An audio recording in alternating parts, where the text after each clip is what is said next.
but we are there throughout the process of them actually using and really apply what we have taught them. And recently... Recording in progress. Recently, we've been asking ourselves, how can we continue to do what we do, meaning creating social impact, but at the same time also reducing our environmental footprint. And so we started a new journey, a journey towards circularity, and we changed completely the way we work with our brand partners. Before we were just manufacturers. Today we are partner, meaning that we are involved from the early stage of our collaboration during the process of design and merchandising, so that we can suggest and offer tailored circular solution, which could be using post-industrial waste, so basically leftover fabrics or leftover materials from previous production run, or post-consumer waste. So we have been developing entire range with carpet from Mitumba or patchwork denim again from Mitumba. And it's still like very early stage, but what we can say is that in the past couple of years that we're starting this shifting, we have received a lot of positive responsive from our existing clients and from our new clients that are starting to collaborate with us to join They Talked About Circularity. That's it. Thank you.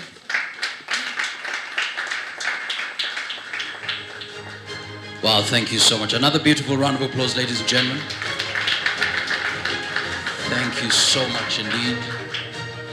Up next, ladies and gentlemen, Buzzy Food. What waste goes around, comes around. Ladies and gentlemen, please put your hands together for our next speaker.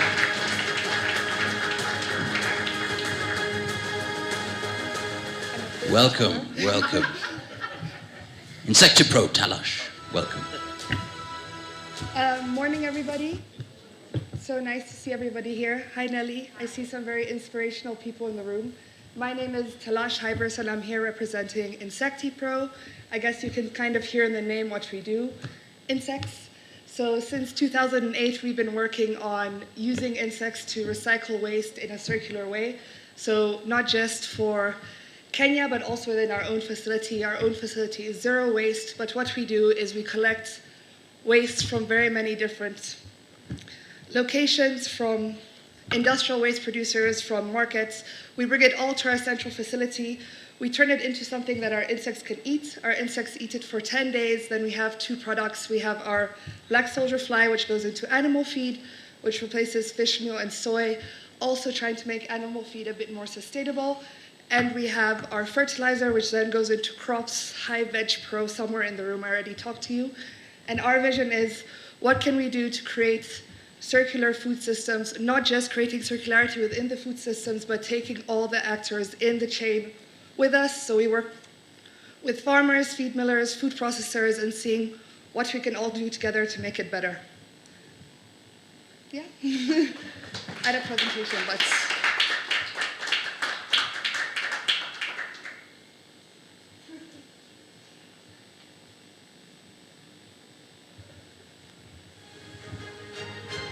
Wow.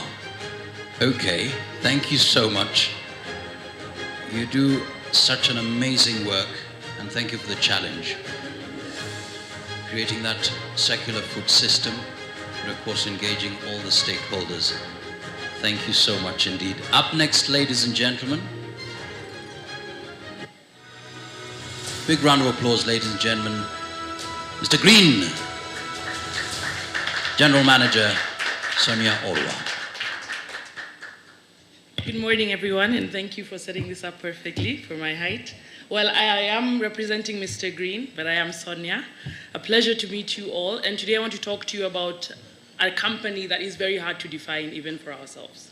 To most of you, we are a plastic recycling company. To others, we collect waste and we work very closely with waste pickers to bring dignity to something that has always been overlooked.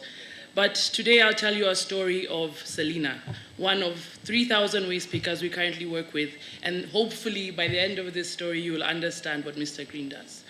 So before 2014 and probably decades and decades, we've had waste pickers.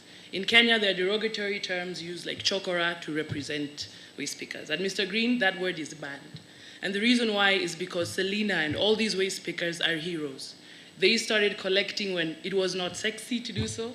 They started collecting with people abusing them, being overlooked. I think we've all passed by waste pickers. And when Kieran Smith came to Kenya from Switzerland, he noticed two problems. He noticed one, that Selena was not only mistreated by regular people, but even in her trade, that she was not treated fairly. And so the idea was how to bring a fair trade, a transparent and inclusive way of collecting plastic, adding value to it, processing it, and then selling it off to large brand owners like Unilever, and making sure that Selena gets the value of the waste she has picked. Selena today, I would say, started off waste picking to support 3 of her children. And at the beginning, she would make an average of 150 shillings a month. And when Mr. Green came into play, we disrupted the market, not by only changing the price and making sure that there's a fair price that is stable and doesn't change, but making sure she has somewhere to come where she can be treated and called, boss, how are you? Hero, how are you? And not only that, but if she needed an extra meal, she could, at that trading location, get sustenance to continue with her work. And so today, Selena actually works directly for Mr. Green. Is now a supervisor at Mr. Green. But there are 2,800 others that continue to work as waste pickers, but have moved up the value chain, and not only are making more than 300 shillings, but some are actually earning minimum wage. And Mr. Green's next goal is to make sure that they earn a living wage. And how are we going to do this? Once Selena brings a plastic, we immediately pay her for her money. She does not have to wait. We then take the plastics to our factory where we mechanically process this. And meaning we'll take the sunlight bottle, for example, break it down mechanically, turn it into pellets, and then you work with local converters, and then sell it off to Unilever, who will then create the sunlight bottle again. And why I mentioned sunlight, because this is the first product in East and Southern Africa that is made out of 100% recycled plastic that Selena and many others collected. And so why is Mr. Green important, and why is this conference extremely important? It's because circular economy is very possible. Closing the loop is what we do every day. And the exciting part about this is that it takes not only more than around 400 people who get jobs from something we view as waste. I personally stand here because I earn a living from plastic that was thrown on the streets, that was found in oceans, that is all over the place. And so today, when we leave here, I hope we're coming out of this understanding that it is not rocket science. Circular economy has existed for many years. We've just finally termed it and coined it. And I think it'll be nearly impossible for any new entrepreneurs, any new innovative ideas to come into the African space without having the circular economy and closing the loop within everything that they do. And so it's not only through plastic waste, it's how you treat people, how you engage their communities, and how you also bring back the value at the end of the day back to the same communities. So I thank you all for the opportunity to tell you more about Mr. Green, and obviously, hopefully, you can visit our sites. Obviously, we're based in Kenya, also moving into Uganda and the rest of Africa in the next upcoming years. But I would just like to stress and thank Karim and everybody else for pushing the message that circular economy is very possible, doable, and more so, it's so rewarding. Thank you. So rewarding indeed. All the waste pickers are heroes, as Santisana. Now look around, look around, look around. Do you see some roses? Spot the roses, ladies and gentlemen, please. Spot the roses, especially at the front. Spot the roses. These are roses, zero net roses, no carbon emission. A blooming story about the first zero-net secular flower farm and their journey to turn the future into a rosy one. A big round of applause to our next speaker, who has actually made this particular venue very beautiful with those flowers. A big round of applause. Kambuzi. Director, Maggie Hobbs. Good morning, everyone. It's a pleasure to be here. Yes, so these are our roses. I don't know how many of you know how important the flower growing industry is in Kenya. It is somewhat overlooked, I think, if you ask A lot of Form 4 children, they'll tell you that it's coffee, tea and tourism. In fact, flower farming is an extremely important part of our economy. It directly employs around 150,000 people in Kenya, and obviously as an export industry is excellent for our foreign currency earnings. And so I think if you were going to invent an industry for Kenya, you might look at flower farming. It's a high density type of farming on small amounts of land. We're very thoughtful around our water use because we have to be. It's a farming industry that actually brings a lot of benefit, but obviously it also has a large carbon impact because the flowers have to be exported by planes. And at the moment, there are a lot of the flower farms are looking to try and put them into sea freight, and that's ongoing as an opportunity. We can go from probably around 5% of the carbon use if we put the flowers on the sea rather than in planes, but it's not actually possible for a lot of the flowers, including our flowers, which are very sensitive and beautiful. They're selected for their beauty, not for their transportability. So we have been farming flowers in Nanyuki for around 25 years, my husband and I. Tambuzi means Tim and Maggie's goat. It was our wealth and it is our home. But it means something else to us in terms of what we want to leave the farm looking like in the future. And so around 3 or 4 years ago, I was excited by some things that were happening in the UK, something around Extinction Rebellion. I don't know if any of you are aware of that, which was around peaceful process, us all trying to take combined action to say we need to start acting on things. And a very, very good friend of mine said to me, Maggie, you can't be involved in Extinction Rebellion. And I said, well, why not? And they said, well, flower farming is basically carbon criminality.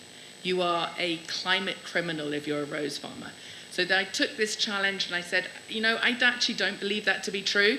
I think we have to measure and know our own carbon, but then we have to do something about it because every industry, every employer, everything that we do as human beings has some impact.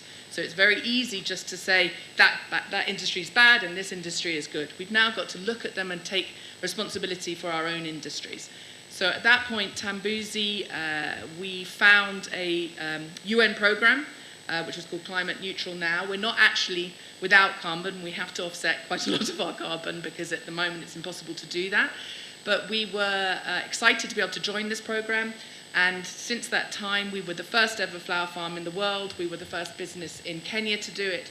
We now have 22 companies that have come alongside, 8 flower farms, and quite a lot of members of CAM, I think, as well.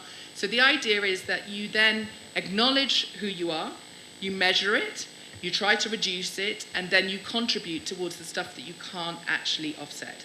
I think we had a really exciting statement from our new president a couple of weeks ago. He is putting this very, very centrally to what he believes is an opportunity for Kenya. We are 92% renewable on grid, which we should be celebrating. We're top 10 in the world. No one talks about it. It's an incredible opportunity for Kenya to move into a different type of brand for us as a country. We can be the leader in the continent for these types of issues. So for us, it was initially carbon. Then in order to try and find ways to reduce our carbon footprint beyond what we can't do with our air freight, we made it a KPI, key performance indicator, for the entire farm to get the soil carbon amounts up by 1%. So everybody on the farm, there are 300 people working at Tambuzi. We're one of the smallest farms in the country. But we've said to everybody on the farm, if we get our soil carbon up by 1%, there will be a bonus for everybody. So we're making it central to everything that we do. We're using biochar to do that. We have got also some insect protein that we're working on as well to try and bring back in that kind of fabric into our soil. Soil is an amazingly important part of this, by the way. So I think that for me, the message would be, let's think of all industries as being positive contributors. Let us not shame industries. Let us not think about industries as being bad industries. We as this country, we need this employment. 150,000 well-paid jobs are really important to our economic future. But but let's take them with responsibility, let's know what our impact is, and let's look at ways that we can reduce it and make things circular. Wow, thank you so much. Let's look at all industries as positive contributors. Thank you so much indeed. We appreciate it. The new stories that will change the now into the future. And Kenya can indeed be the leader in this region. And just to go back to what she also mentioned, and looking at the speech by His Excellency, our President, during the UN General Assembly, let's listen to actually a pointer that we can begin to pick and move the conversation forward. Let's listen to that. Human well-being is under grave threat. The health of the planet requires urgent attention. Building back better is the universal rallying call to incorporate lessons learned into doing more in a better way to recover from the shock. I suggest that we have a golden opportunity to faithfully adhere to this motto by augmenting it inward and indeed with an additional B, building back better from the bottom. It starts from the bottom as we go up, ladies and gentlemen, and we saw that with Warembo Wasani making it happen. And we need to continue on with that conversation. Ladies and gentlemen, to now push us forward, envisioning the future, going forward, please put your hands together for... He is a self-motivated and seasoned economist with strong analytical and interpersonal skills and demonstrable managerial and leadership experiences. He has a lot of passion for environmental conservation. Please welcome the Ministry of Environment and Forestry Principal Secretary, Dr. Chris Kiptoo. And to represent him, ladies and gentlemen, a big round of applause to Dr. Ayub Masharia, Director, Environmental Education and Awareness at the Ministry of Environment and Forestry. Welcome. Thank you. All protocols observed. Good morning. I'm excited to be here. As you heard, my name is Ayub Macharia, from Ministry of Environment and Forestry, representing PS Dr. Chris Kiptoo. He could not be with us because, like you have heard from His Excellency the President, there is a lot that is happening on the environment space. And due to exigencies of what is happening, he could not join us. But I'm up to the task because I'm his advisor on circular economy and waste management matters, as well as my docket of environmental education and awareness. Before I read his statement, you know, we in government, we stick to the script. I must thank KEPSA because of this 7th anniversary of doing this circular economy conference. Incidentally, I have attended most of them, and I have seen you grow in leaps and bounds, and every year there is something new. And of course, we in government also, we have not been left behind.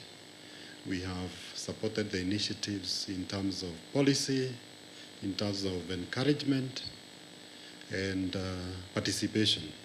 And there is a lot that we have done together, which makes whatever we are doing to have some lifeline. We have some hope that this initiative is not going to die, to continue because of what we have done together. So I think from my desk, I'm encouraged with what I am seeing. I now want to read the speech by the Principal Secretary, Ministry of Environment and Forestry, Dr. Chris Kiptoo, during this meeting. distinguished participants, ladies and gentlemen. I wish to thank the organizers of this Circular Economy Forum 2022 for inviting me to preside over this meeting. This discussion comes at a time when the world is recovering from the COVID-19 disruption that affected socio-economic and environmental tenets of development. The impact of the pandemic is huge, with millions of deaths, illnesses, and job losses. Disruptions such as COVID-19 and climate change require that we strive for resilient growth, and the circular economy has the capacity to create numerous new opportunities. Circular supply chains, repair, reuse, and recycling of products has the capacity to sustain local jobs at all skill levels and assure social integration and higher gross domestic product. Increased population, consumption, and production has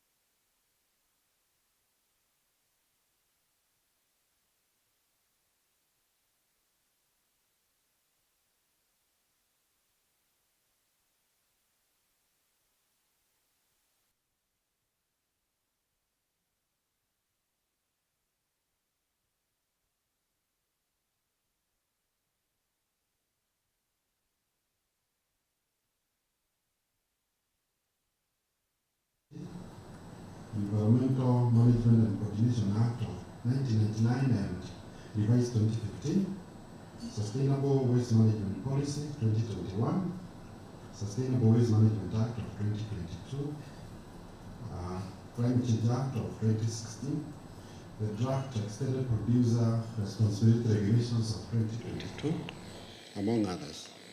In addition, we are on record for banning the production and use of polythene bags in 2017 and the use of single-use plastics in protected areas in 2019.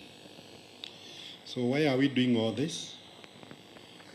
Kenya's efforts in promoting circular economy have placed major emphasis on several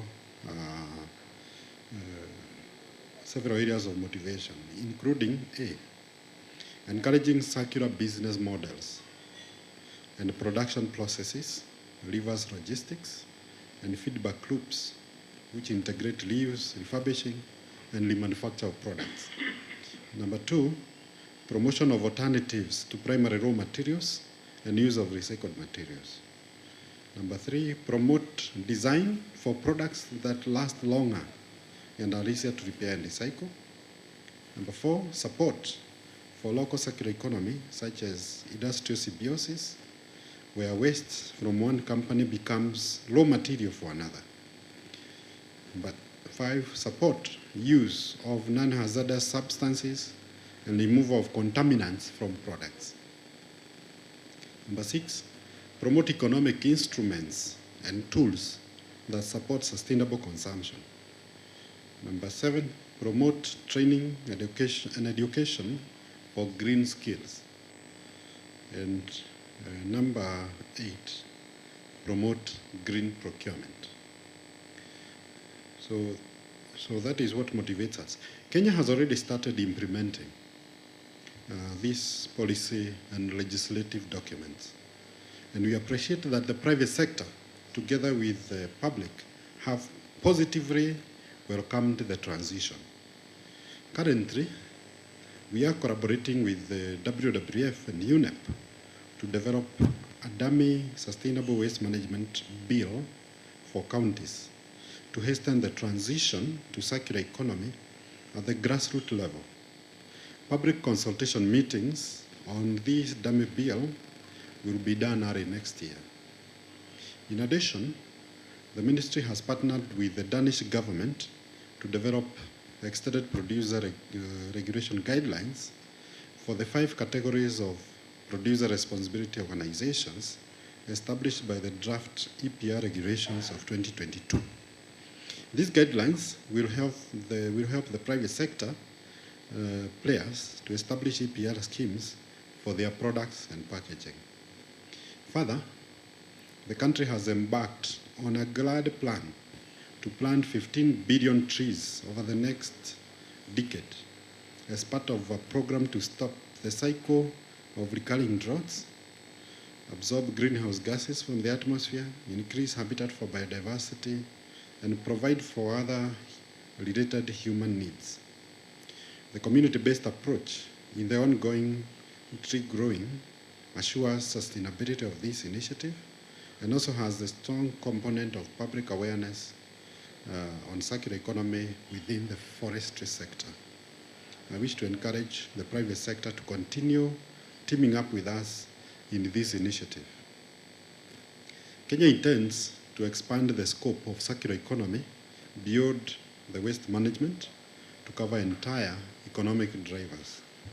We urge the private sector to prioritize enhanced action on circular economy to enable existing materials to be used severally to deliver high-value goods and services. As I conclude, I applaud the partnership between KEPSA, European Union, IUCN, and the Embassy of the Kingdom of Netherlands for supporting this initiative. I also wish to thank all of you for availing yourself to attend this meeting and make contributions on what you are doing at the local level. And I appreciate the innovative solutions presented in this meeting to help us engage with this global triple challenge of climate change, biodiversity loss, and pollution. I wish to thank everybody, and I wish you fruitful engagements during this meeting. Thank you very much.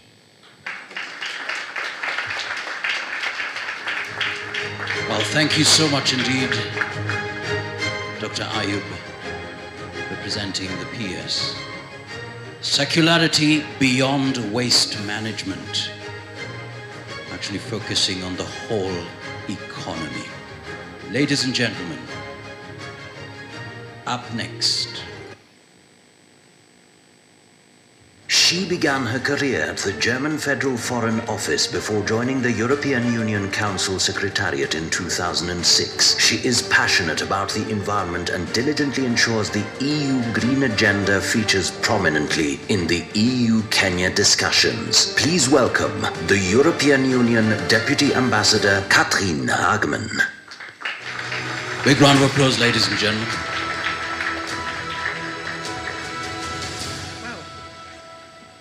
What an introduction. Thank you very much. Good morning. Yes, I love this Kenyan phrase of all protocol observed. There's another one that says, I stand on the protocol of the speakers before me, but I'm not sure that anybody actually did a whole list. But I think today there's so many prominent people here in the audience that it would take quite a while to really recognize everybody. So I think I'll just go directly into my speech because you're all important here, so you all should feel recognized.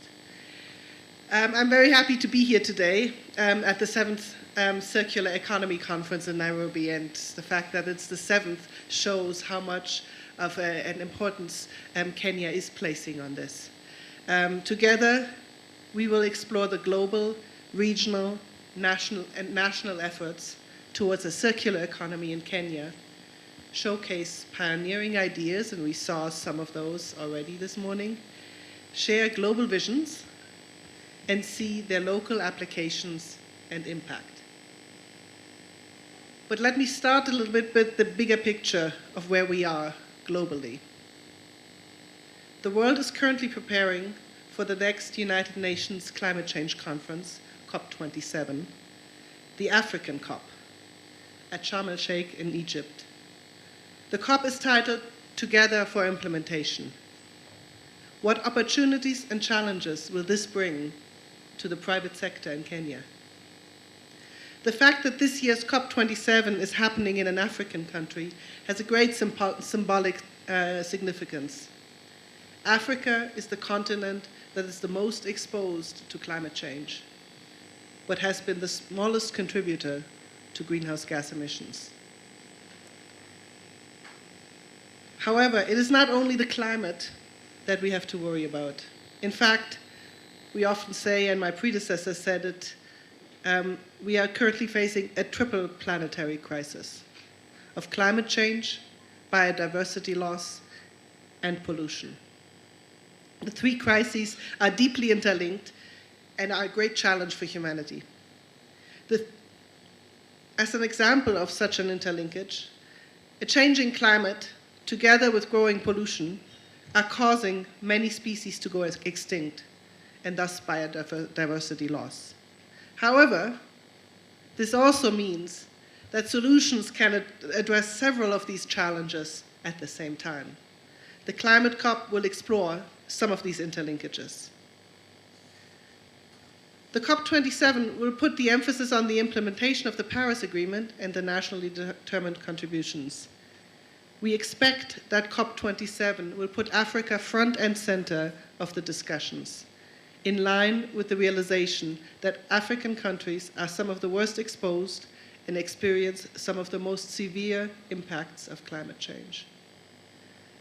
Soon after the Climate COP, we will have COP15 on biodiversity taking place in Montreal, which will similarly address such interlinkages of climate, pollution, and biodiversity. The aim of the Biodiversity COP is to adopt the post-2020 biodiversity framework. The draft biodiversity framework includes ambitious long-term goals and foresees milestone measures to be implemented by 2030, with the ultimate aim to live in harmony with nature by 2050.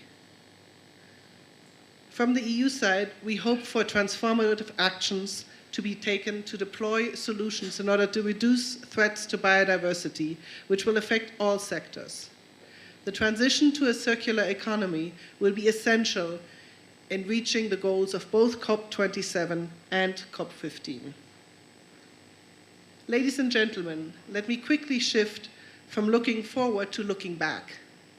This year's UN Environmental Assembly, right here in Nairobi, endorsed the start of two important processes.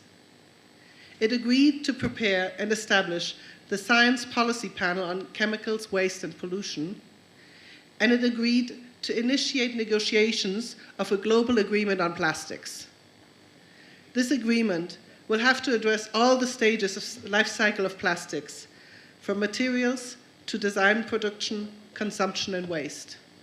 I understand that tomorrow there will be a Kenya Plastics Pact Summit here in Nairobi, and I congratulate the organizers on this timely event. Especially relevant for this Circular Economy Conference is the work of the UN 10-year framework of programs on sustainable consumption and production. This framework is developing a global framework for action leading up to 2030. This new framework will reflect the importance of multi-stakeholder dialogues on sustainable consumption and production and resource efficiency. On the EU side, we take this triple challenge to the planet extremely seriously. This is why the European Union has put so much emphasis on what we call the Green Deal. On the climate change front, we have pledged to reach zero net emissions by 2050, with a 55% reduction already by 2030. The European Union's Green Deal is the EU's growth strategy to transition the EU economy to a sustainable economic model. Presented in December 2019, the Green Deal promotes a sustainable and circular economy in all of society. It covers many sectors and is to be implemented not only by governments, but by businesses and finance institutions, research and university, and civic actors. Striving towards climate action, it involves the headings of clean energy, sustainable industry, buildings and renovations, sustainable mobility, the elimination of pollution, as well as agriculture and biodiversity. To raise ambitions, we need to transform all parts of our societies and build a modern development model. This is the challenge that our political masters have given us internally. But it is also a task that we have set ourselves in relations to the rest of the world, in our negotiations at international conferences, just as much as in our bilateral engagements, just like here in Kenya. What then does that mean for you, the Kenyan business community? And what does it mean for European investors? Kenya's private sector is increasingly aware that the new business opportunities emanate, of all of the new business opportunities that are emanating from the green transition. As an example, the implementation of Kenya's waste management will offer endless economic opportunities of repair, repurpose, recycle. For investment purposes, in the EU, investors are increasingly looking and asking for enhanced clarity on what economic activities they can unambiguously consider environmentally sustainable. The European Investment Bank, for example, has become a green bank and now only engages in products that are green. I therefore am convinced that this circular economy conference comes at a very good time, and I hope that it will lead to fruitful discussions and business opportunities. I wish to thank the organizers that have made this important conference possible, and I want to thank everybody who's come here either in person or is there online, and I very much wish you a productive time. Asante sana.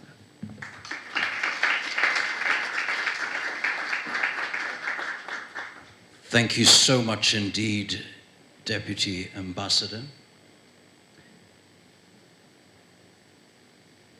We appreciate your contribution.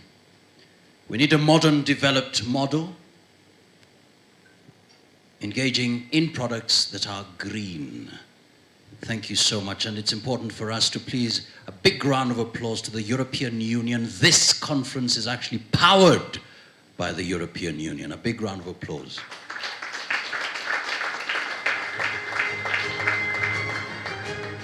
Thank you so much for your support and partnership. Ladies and gentlemen, we move on to listen to some remarkable statements as well. And up next, ladies and gentlemen, a big round of applause, please. New generation from local to global. Giuliani. Welcome, sir. Bro. Waijaisha. Ni aje? Mko poa eh? Mimi naitwa Giuliani, I'm a hip hop artist, and I've been doing this stuff for a while now. Every year, Karin, you guys invite me to talk. So I'm really glad for, at least finally we get to do it in person and I get to see the faces. Sindio? Sasa. So I wrote something so that I seem serious. Yeah. But I really loved what everybody spoke about when it comes to singularity and stuff like that, because I've been trying to learn, based on my work, of course, in the community and Hip Hop City with Taka Bank, we're trying to figure out how do we exactly communicate this thing to the masses that we talk to every day. And maybe just give you a backstory. So I got introduced to the whole climate change thing some time back, and I always felt like I needed to do something. So I took it upon myself to take personal responsibility and do something around it. So one of the things that I committed to myself is that the older I get, the less waste I use. So it means the less I consume something. So that by the time I die, we are going to die, of course. By the time I die, there will be no particular trace of me, apart from online, but I mean, there's no particular trace of me in physical form. I mean, it's a difficult task because, of course, the clothes you wear and everything, there's always a trace to that. So I took it upon myself that this is what I'm going to do as an individual. And I was so charged about it, and I kept sharing with a lot of people about it. But I realized that, of course, when you talk to people, people get inspired. People are like, hey, kind of weird sometimes. And then, of course, now when we introduce music and we're trying to mobilize people around the issue, we share with the masses and use music to mobilize and to engage. It has its part, and of course, it's good for inspiration and all that. But when we started something called Taka Bank initially, I had a community project in where I grew up at the dam site, Dandora. So we started something called Taka Bank. And our whole idea was, and I put this in a pitch deck when we were trying to raise support and all that. And then this is the line I use there. This is like our tagline. Sam, and waste to be the next gold, rare and valuable. Okay, so when we did this, and of course, for me, I was so excited that finally I came up with a line that made sense, but we were not communicating to the masses, the people we talked to. The reason why is because we were just talking about what we're going to do and talking about ourselves and not talking about how our efforts will eventually contribute to every other person that we're talking to. So I went and looked at some numbers, and we've been trying to work with Mr. Green. We sold some trash to you guys when we were doing a pilot with community. So Taka Bank, basically what we're trying to do is that we were trying to collect from source, from the household. So most of the trash that everybody the recyclers get are things that have been scavenged from the dump site or from the landfills. So eventually, you still have to clean it. You still have to do all these things with. So recycling becomes a little bit more expensive, more cumbersome, and all that. Yeah. So we thought, let's focus on the household and let's go and to the source. So with the Taka Bank, we harness our efforts to talk to the households for each and every individual to give us the trash. So the pilot that we did in Dandora, and basically what happened is that you just bring your trash, convert it into points, and use the points to buy things on our website or at the center. So we got women and all that buying stuff. We also we collected some from in Kilimani and all this place in the pilot stage. I'm an artist, so every time I say something, I have to hear some noise somewhere, you know. So when people are quiet, I'm like, yeah, isn't it Gani, you know? So bear with me, I'm getting, so, no, so, yeah, so we started doing collection in Kilimani, and after we did the pilot, we realized that actually, yeah, this is something that can work, and actually we can literally close the loop. Because even the people we were talking to, when we were working with Kenya Association of Manufacturers, we realized that actually the biggest hurdle that the recyclers had was the trash is not clean. And also there's not enough volume. So it doesn't come in a certain volume. And also it costs a lot transport-wise na kila kitu. So wacha nimalize. So our agenda was Hip Hop City and Taka Bank is that we're trying to we did 100 kgs a day in our pilot. So now we're trying to get at 10 tons a day, if possible. And we're hopefully going to employ 10,000 young people. And the only way we're going to do all this, in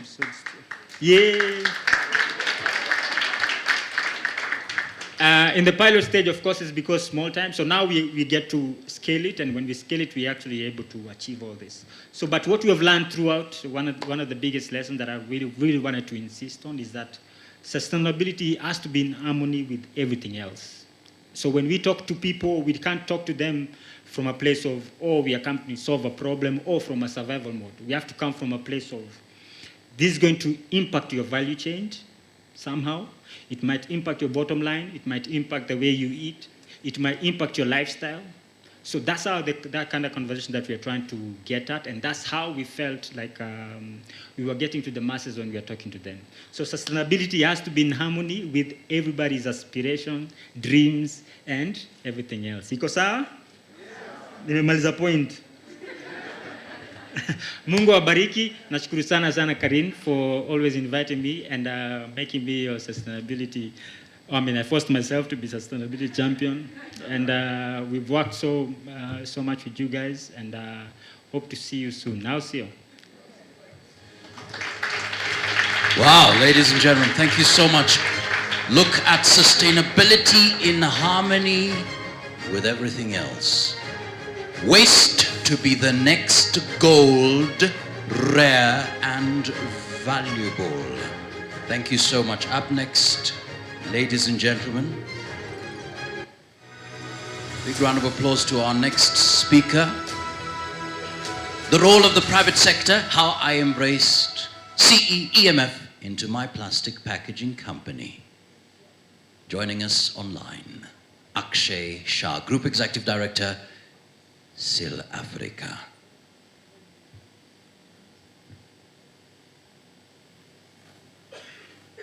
Maybe someone could just confirm that you can hear me. We can hear you clearly. Go ahead. Thank you. Thank you so much. I really wish I could be there, but I couldn't avoid it. So I'm in the UK and dialing in from there. So a little bit about me. I'm the Group Executive Director at SIL Africa. This is a plastics packaging business that's been around in East Africa for over 60 years.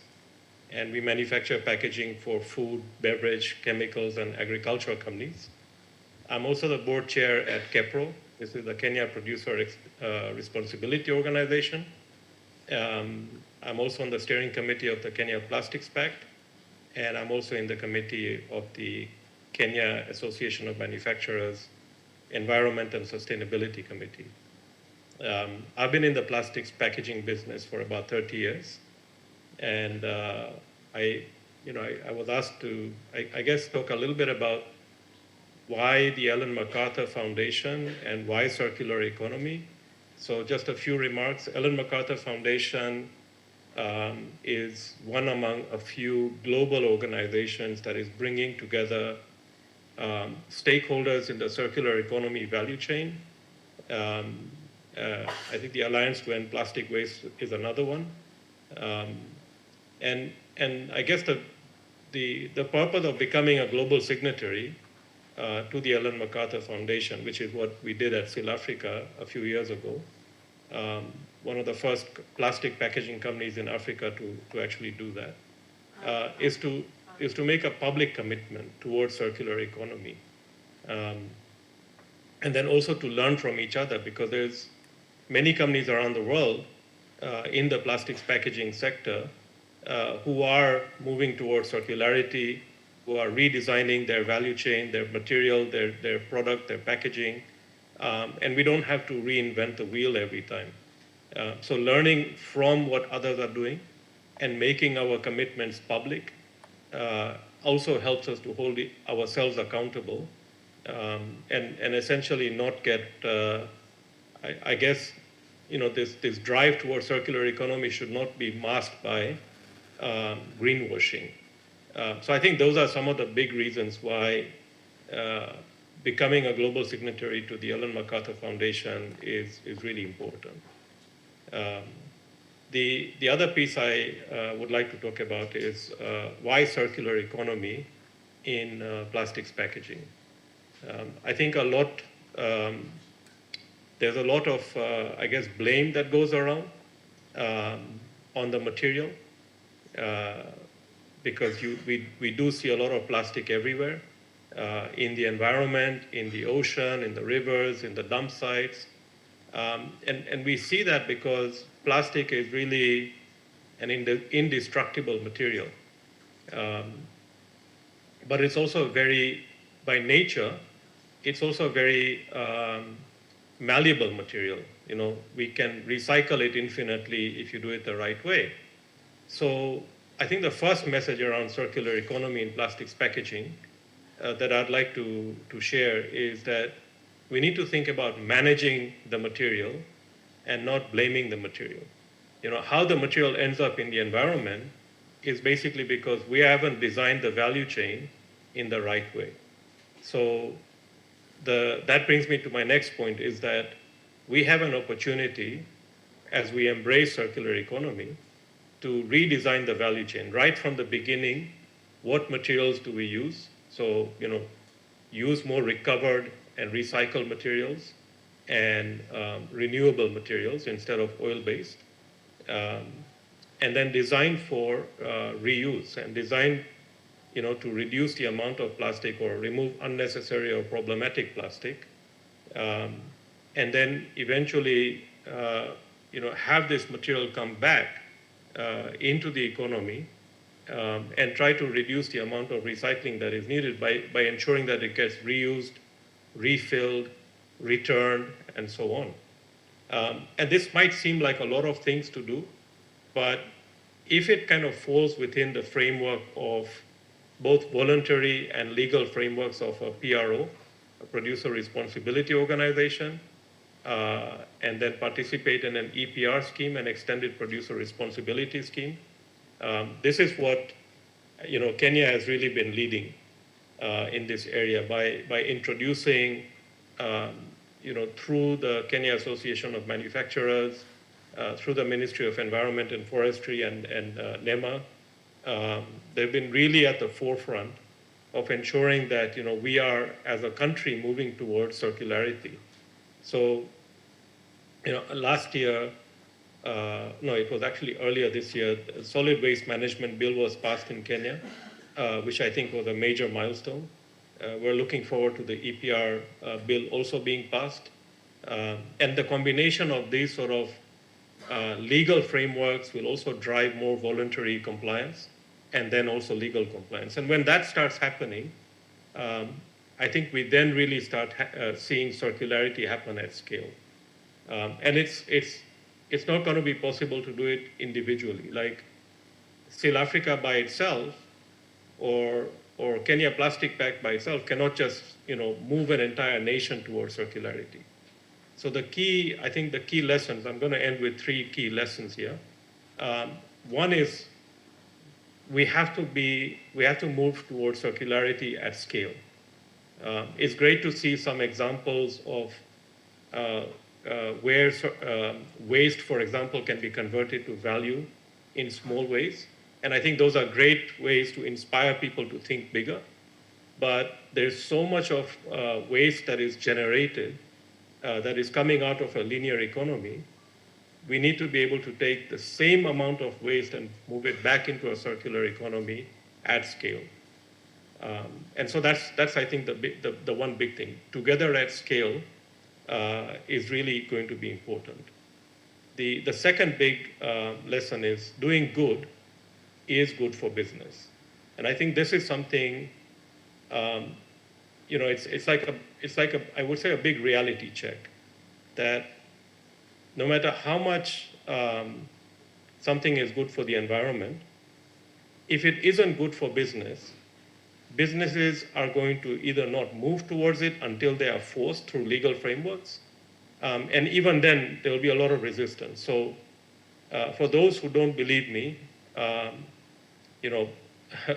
believe me when I tell you, doing good is actually good for business. In the long term, if the business is not moving towards circularity, it will cease to exist, because your customers are going to want circular packaging, right? The consumers will choose those brands who have circular packaging. The legal frameworks would like to have that. So, don't resist. Just start to commit and move towards circularity, because that is good for for business in the long term. So that's the second lesson. Doing good is good for business in the long term. And I think the last point I'd like to end with is that since the Industrial Revolution, I think the single biggest economic opportunity for the built environment is this transition to circular economy. We've built this entire global economy around just one line, right? Moving from, taking resources, making it into something, and then using it. And that's like one part of the economy. And now we're talking about scaling that entire amount of built stuff, whether it is packaging, garments, construction, machinery, whatever it is, and moving that whole thing back. So we're literally doubling the size of the economy by creating a new way to create economic value to that linear part. And so we're, this opportunity is not just great, in terms of the built environment, because we're now bringing this material back, adding value to it as it comes back, but also a lot of the work that goes into creating this sort of reverse logistics, as Dr. Ayub Macharia was talking about,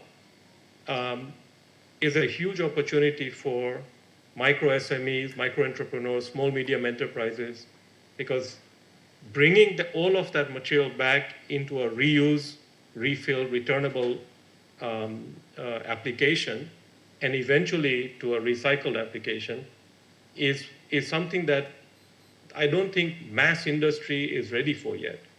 So there's an opportunity for smaller companies to really lead in this particular area, and eventually they can grow into the bigger companies that can operate at scale.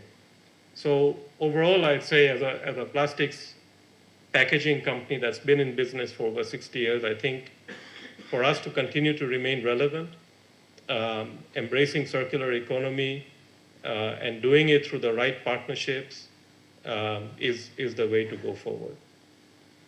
Thank you, everyone. Thank you so much indeed. Thank you so much. We appreciate your remarks there, moving towards circularity at scale, and doing good is good for business. Thank you so much. Another beautiful round of applause, Mr. Shah. Thank you so much for joining us. We appreciate your remarks. And ladies and gentlemen, as we move on, one warning: if your business is not going to move towards circularity, it will not exist in the future. Joining us still online, please put your hands together for our next speaker. A big round of applause, ladies and gentlemen, for Olivier van der Nende, founder, can see you, Ende. Wow, close the gap. Welcome, welcome. Good morning, all of you. Hello from Brussels today. I'm here in the capital of Europe, and so very happy to have joined the previous speakers. So thank you so much for having me. I am born and raised Belgium, but I live in Kenya, in Mombasa now since almost 4 years, where I founded, together with my wife and my brother and his wife, and with a fantastic Kenyan team, a hub called Close the Gap Hub. So we operate both two businesses basically that are interconnected. One is actually an IT upcycling company, where we operate as a service provider, helping large user organizations of technology devices to actually increase the circularity of their products, and also obviously increase the value of their products by extending the lifespan of it, and also by doing that, preventing actually that materials and electronic devices would end in landfills or become obsolete too quickly, without having, I would say, a circular e-waste solution behind it. And we do that with our Kenyan partners, including with WeCenter, who's also present today and is since day one of our venture a very proud partner of us, and likewise. So the second business is that we, and that's I think the topic for me today in my couple of minutes, is that we also founded a hub in the city of Mombasa, in Ratna Square, quite in town, where we kind of renovated an old shopping mall into a modern co-working space with both training facilities, office space for startups, and also a maker space, a Fab Lab, as we also call it. And that's actually a kind of a collective where all young aspiring entrepreneurs, in our case focused on let's say the 6 million Kenyans living in the counties of the coast, between Somalia and Tanzania, with Mombasa in the middle. And we have we have actually in the last 2.5 years incubated more or less 100 early stage startups with all a circular economy vision behind their solution or their minimal viable product. So the contribution I want to make and the message I want to give is also that there is an enormous potential in this grassroots development of entrepreneurship in any countries in the world, but here definitely in Kenya, where there is in certain areas like the coast of Mombasa, people don't necessarily associate it with a kind of a Silicon Savannah, as Nairobi obviously very rightfully is positioned and is also walking the talk of being a world-class innovative environment when it comes to tech and startups and innovative solutions. We are trying to also bring that to the second city of the country. Because we believe that the brain drain that happens with so many young Kenyans leaving the coast and then actually not taking up the challenges that the coast specifically has, when you look, for instance, to smallholder farming and the agri-tech solutions you can provide to them to actually make like agriculture also more circular and also more equitable in terms of income generating for the farmers, but the same also with the Indian Ocean. We have like hundreds, if not thousands of kilometers of Indian Ocean with so many challenges, as we all know, whether it's on plastic, whether it's on the fishermen and women that actually have produced. They need to be able to sell once they come on land with their produce, knowing that it's very hot and that products can get quickly ready for, I would say, trash. So all type of startups in our ecosystem have actually found solutions or are working on solutions where technology and circular economy go hand in hand. From the 100 that were kind of incubated through hackathons, innovation challenges, today we have a cohort of more or less 7 in which we also invested through our Impact Accelerator funds. Typically ticket sizes between 10,000 euros and 50,000 euros. So it's the so-called missing middle capital, where banks think it's too low and too risky, and microfunders might think it's already too high. So we're very happy to assist those companies and mostly to help them spread the word.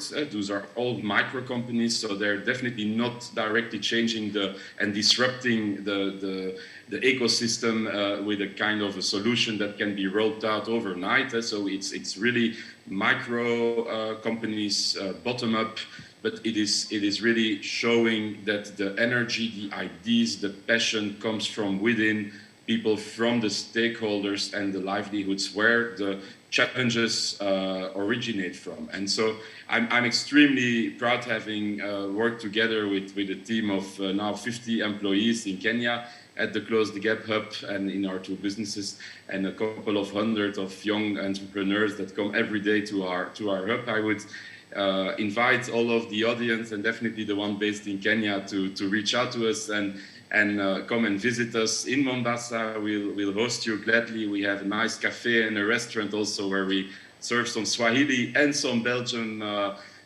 dishes that we intermix together with a wonderful Kenyan chef.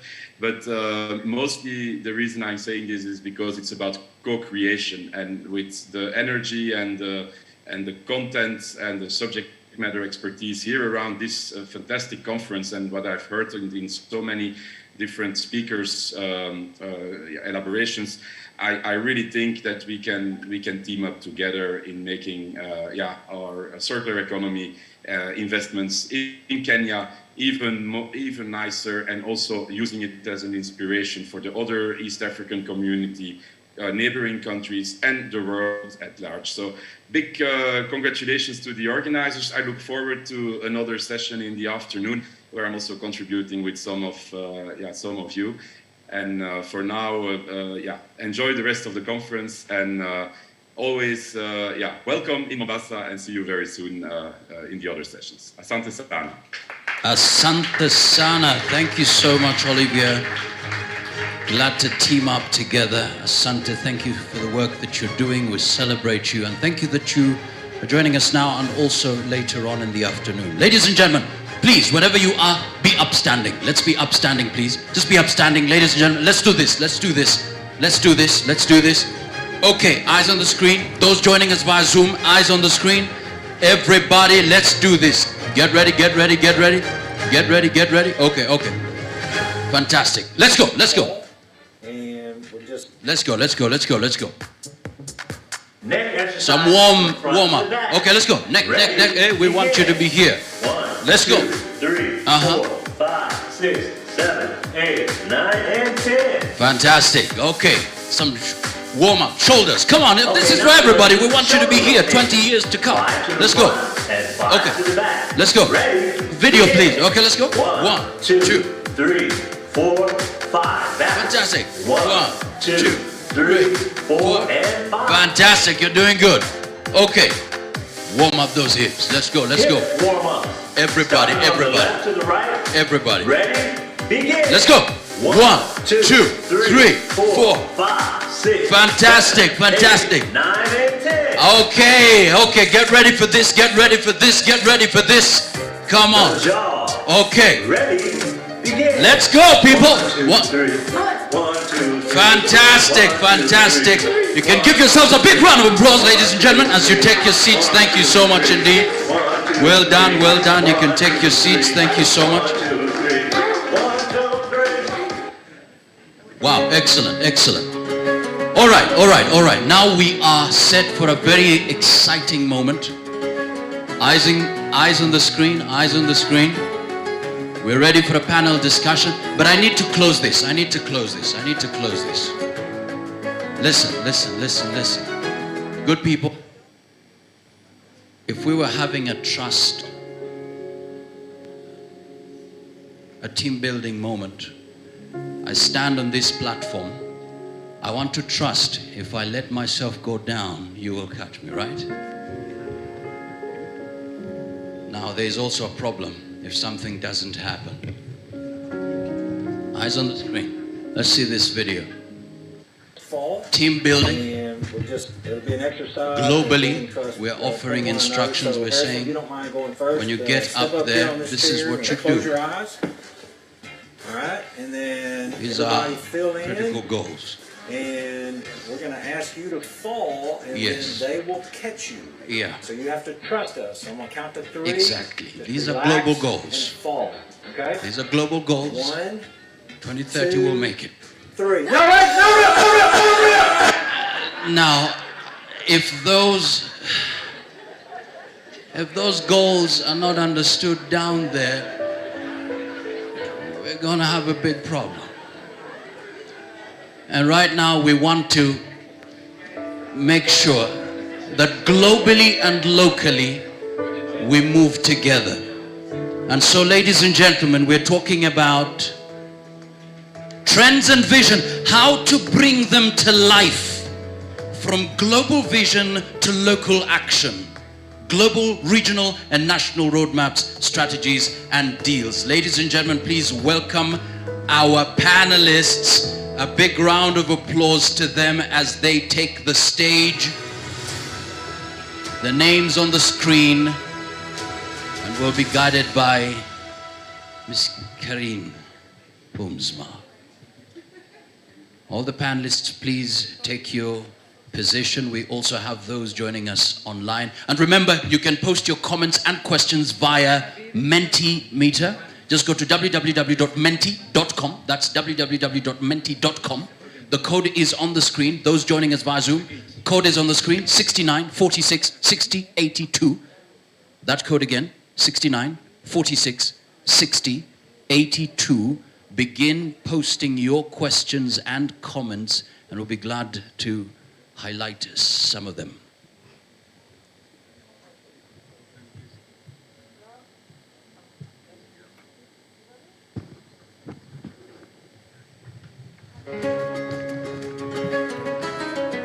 So all the panelists, please take your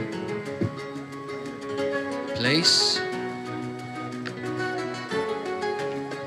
Miss Karine Boomsma, guiding us through. And we also have Sarah Gain joining us online as well. Big round of applause, ladies and gentlemen. Thank you. Welcome, welcome, welcome. Thank you very much. Yeah, it doesn't require a lot of introduction anymore, as Monkazi already described what the panel is about. And I think that's also, after this first bit of the morning, very clear why we do bring everyone in the space together. So we bring in artists because we need everyone to join a circular economy. Circular solutions, they belong in a circular system, and together we create it. But we need to know which role we play. As the video showed, we need to know where we need to stand. So we can offer a tool and we can offer a great solution, but if it doesn't work for the other parties that need to join, then we might have created the wrong solution. So we're going to discuss that. What kind of policies, strategies, financial tools, green investments, how do they work? Do they work in a local context? What does the private sector need to actually move and transition and transform into a circular economy? And therefore we have a very exciting panel where we bring, again, very many different stakeholders together. But I'm leading this with Sarah Jane. So we have purposely not only speakers in the room, but also speakers and moderators online, because we have an equally big amount of people who follow us and join us online. So Sarah can introduce herself, and she might want to highlight why she's so passionate about this session. Thank you very much. Thank you all for attending. Thank you for having me also as a co-facilitator. I'm very honored to be co-facilitating this panel. And it's quite symbolic that I'm doing this here from Brussels.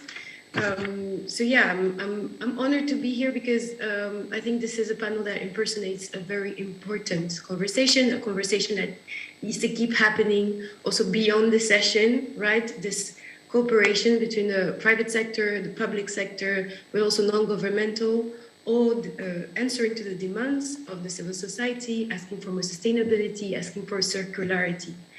I think it's really an honor to be. I think it's an honor to be also in the questions to this panel, our questions, but also the ones from the floor, the ones from the ones joining online, to a group of and a panel that is representing such high responsibility in ensuring an inclusive circularity. We've seen it in Mentimeter. We've also heard it through the very inspirational speeches that we've had before. I'm going to quote here Sonia, which I really liked the mention of. It's not only about bringing back value. It's not only about waste. It's also about bringing back value to people. It's about a circularity, a circular transition that is also steering for social inclusion, gender inclusion, for bringing back dignity. So I'm really happy to be here and hearing what you have to say, and also how it's going to go further beyond this day to day. Thank you. Thanks, Sarah, and we're looking forward to all your critical and inspiring questions.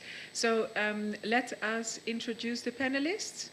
Wakazi, do I do that just like this, or do you have special movies prepared? Or is it, I can do it naturally. Let me just continue for not losing time. We would like to welcome from KEPSA, PPD, Faith Ngigi. Welcome. A true leader in terms of bringing public and private together. Very, very knowledgeable. Is instrumental in, for instance, creating the Sustainable Waste Management Bill, as well as the EPR. So it's time that we have them on stage. That is my colleague. So then we have, obviously, are you joining? Do you have still time, the EU ambassador, deputy ambassador? It would be great to get the answers straight. And then we have Robert Backlund, kindly joined from Europe team. And we have a strong Europe team.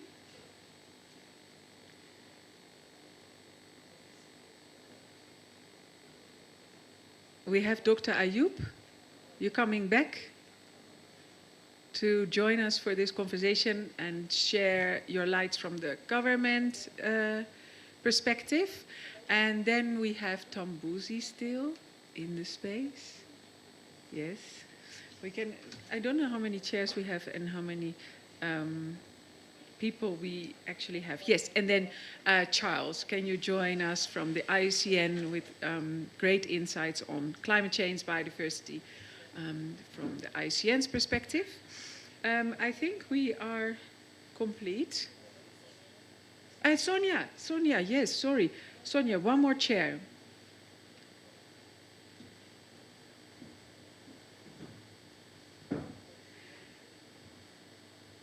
So as we move, or in Kenya we use the terminology, we transition to a circular economy.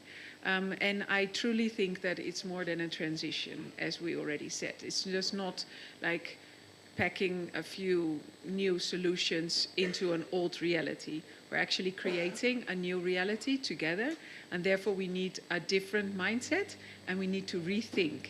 And you can't really solve problems we created with the same thinking we applied to how we created our problems. And that's a very old saying, it's not my own, it's from Einstein, so it goes way back in time, but there's a truth in it. It's very hard to solve a problem with the same way of thinking. If we want to solve a linear economy or linear created problems, we need to apply a circular way of thinking.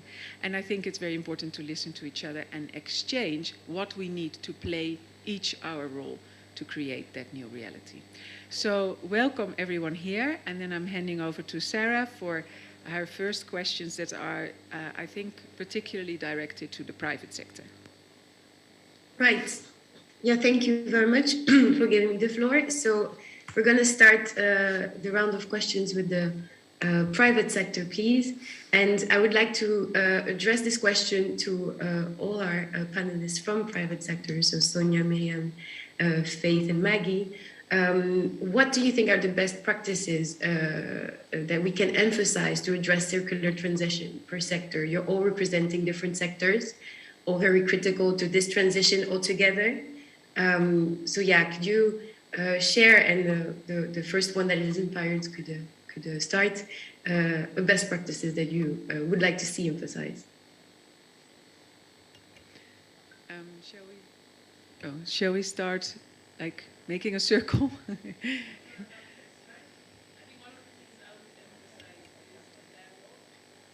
Apologies, I think the ones online cannot hear. Representing the Zoom nation here.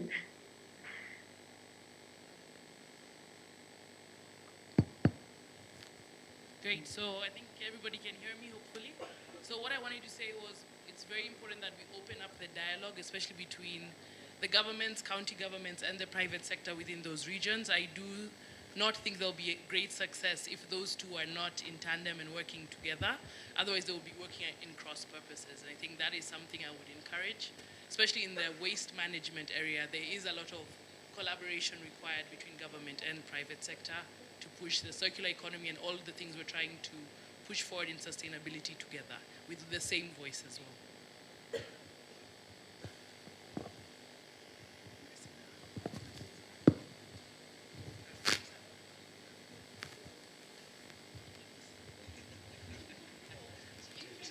Hello.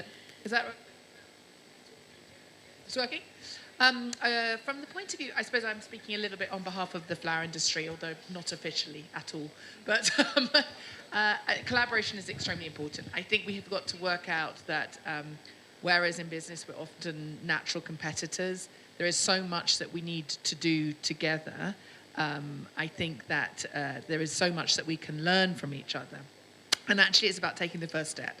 Especially, I think, if you're in businesses where you feel like you've been slightly criticized or made to feel defensive about what you're doing. And I think the plastics industry, the food industry, the flower industry, we've become kind of scared that we're going to be criticized. Actually, I think if you take the first step, you realize the size of your challenge, particularly in your own industry, share that information, and then just get on with it. I think that we've all been hovering on the edges of it for a long time, and it's about saying, actually, what are the very first steps that we can take? And that's what we found in 2019. It was simple through the UN process. It was credible. Obviously, there is so much that's being said around greenwashing and that people are just trying to buy themselves out of things. But that isn't an excuse to just not start doing it, because it won't be perfect, but you have to start taking the first steps. Thanks. Faith? From the private sector?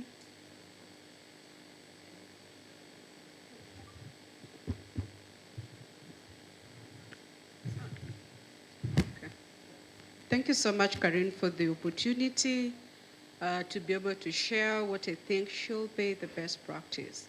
If you asked this question 2 years ago, I think from the private sector, every time we said policy, we said law, we said we needed a framework. And we started that journey, and I'd like to commend the Minister of Environment, led by Dr. Ayubu, seated here today. We have worked on the policy space. It's been a beautiful journey. And this year, 2022, marks a point where we have the Sustainable Waste Management Policy launched during UNEA.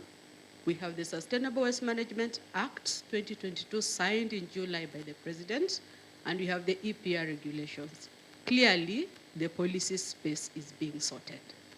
So as we move to the action, so what I'd like to see is the action now from the private sector players themselves. The ball has been thrown to our courts. What does that mean for us? It means that it is time we do an inner reflection. It is easy to point a finger and say so and so, but it is a time for self-reflection. And what I see two things. Time for backward integration through the production systems. Mr. Seal has shared what he's doing at his organization. We still need many of the industry players to make a reflection of their production systems and start actually changing. We also need to see this conversation flow to the consumer, because the consumer is the one at the end of the loop. They also need to be part and parcel of this conversation. So we need the whole circular loop actually working if we are going to embrace circularity. And it is time we actually change for real. And as we work with government in terms of the policy framework, we are clearly identifying this journey. On the other end, with this policies framework, we do not expect a situation where it becomes a hindrance to doing business, both locally and internationally. The APR regulations are good, but you know what they say? Any person bringing goods or introducing goods into the Kenyan market must be registered in an APR. That system must be clear, so that again, we are not blocking the consumers from accessing goods and services because all of a sudden we have a new law. So we need the processes working seamlessly, and dialogue is important. I believe, like we've worked in the policy space, we'll work together in the implementation phase. Thank you. Thank you very much. Thank you for your interventions. What I hear here is working together, working cross-sector, cross-purposes also, sharing knowledge, and it's also very important not to be scared of failure, not to be scared of criticism, not to be paralyzed by this kind of what we can feel as a pressure, which is actually a push for action and going forward. And thank you also for mentioning this cooperation between private sector and public sector, the private sector being critical also to the policy making and to taking action after this. So this integration is also facilitating this action taking and this consumer integration. Very nice best practices put forward, and thank you for these introductory words. I'd like to now address these questions particularly to Kepsa, to Faith, but of course it's open to the whole panel. I'd like to know what are the successful investment dynamics so far, as you have this perspective on network and cooperation. What investments are seen as successful in this circular transition?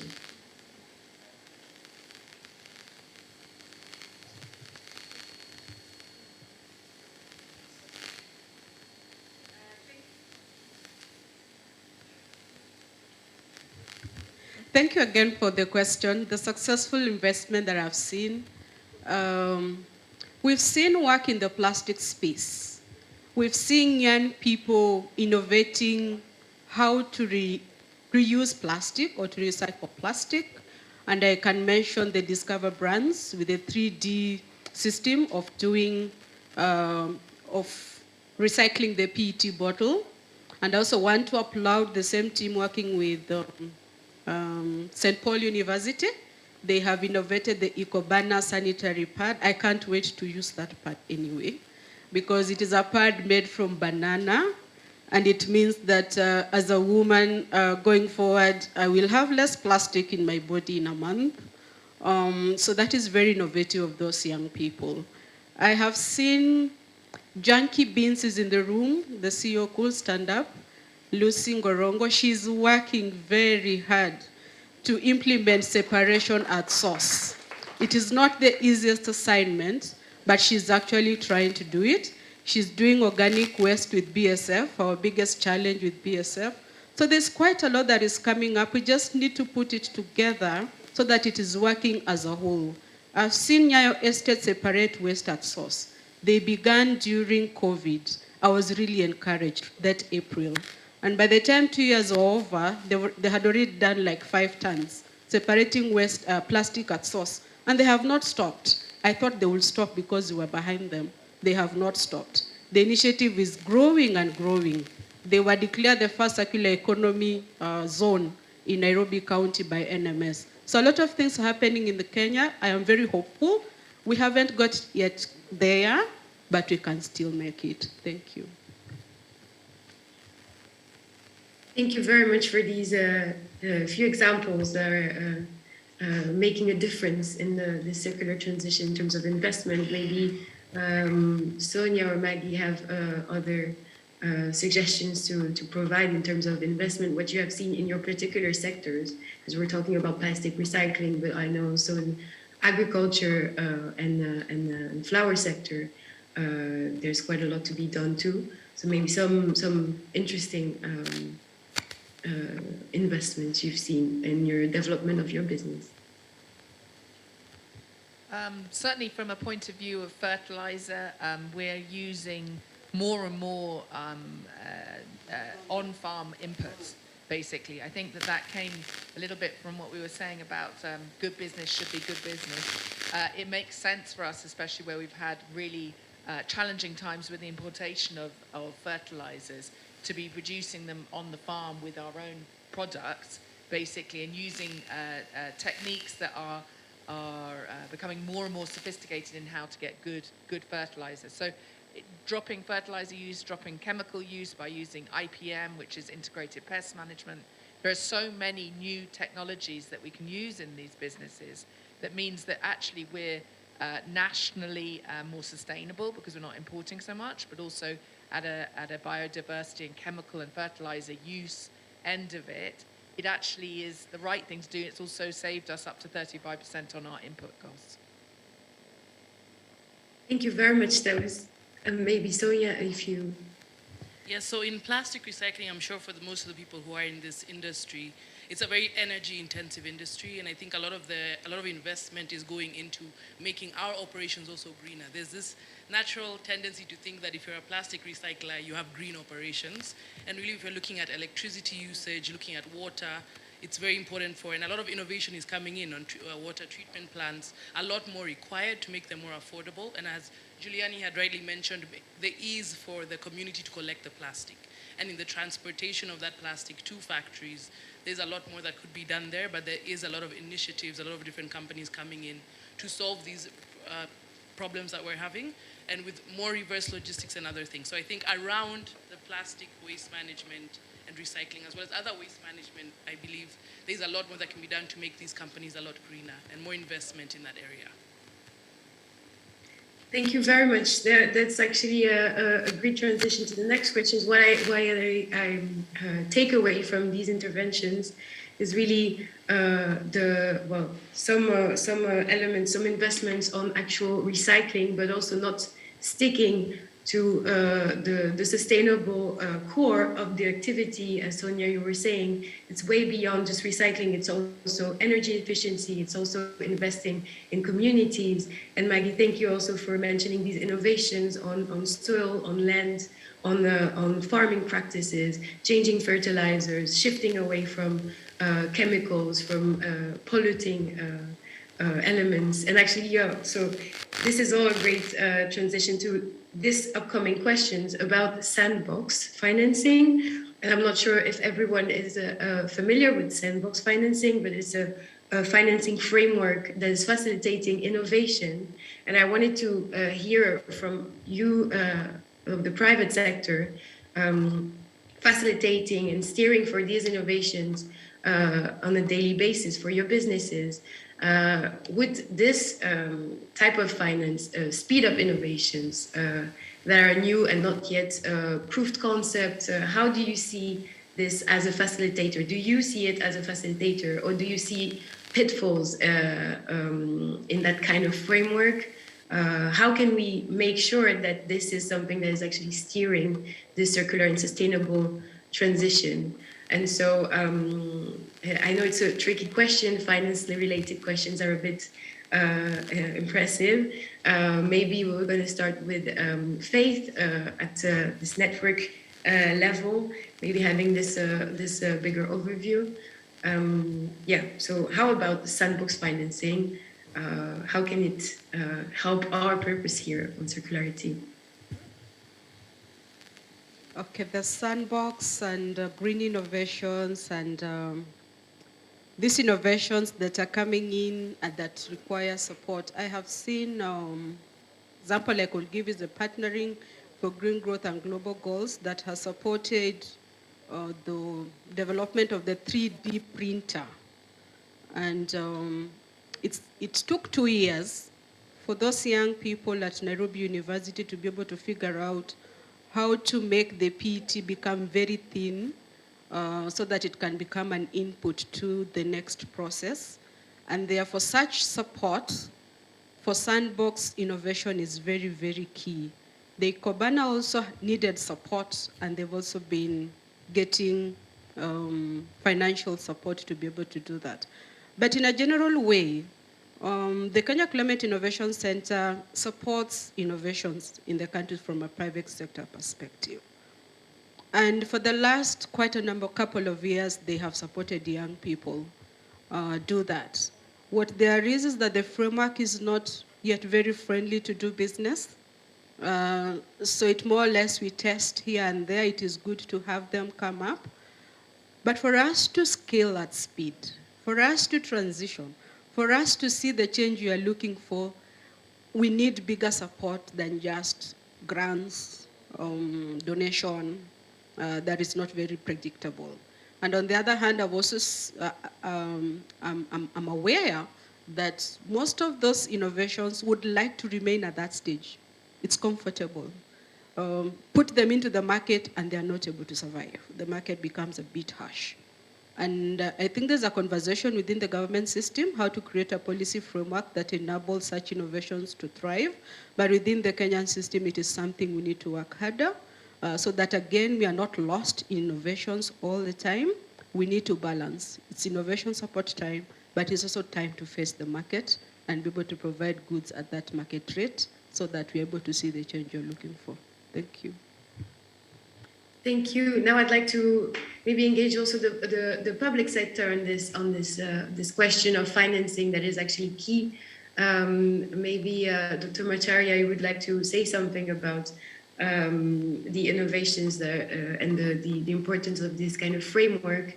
If you have seen them, if you're looking out and looking forward to this kind of implementation so far. I've seen also in the chat here a few questions about how to help and how to facilitate innovation for people that have no business know-how or no funding. So it's also key on inclusion elements.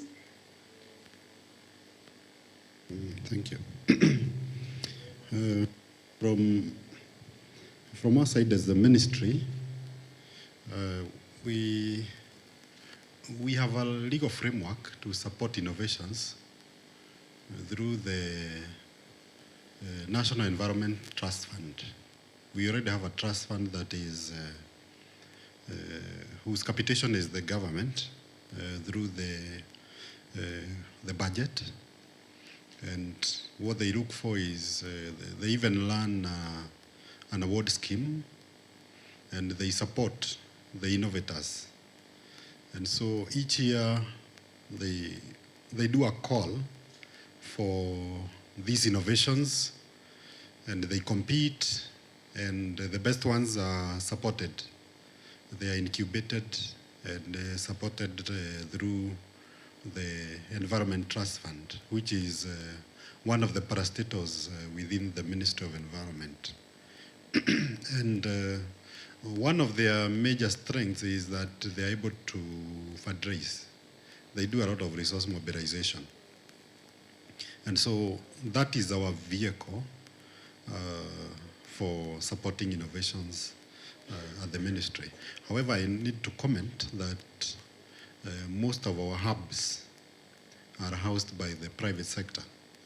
They are the ones who have gone a notch higher into incubating the innovations.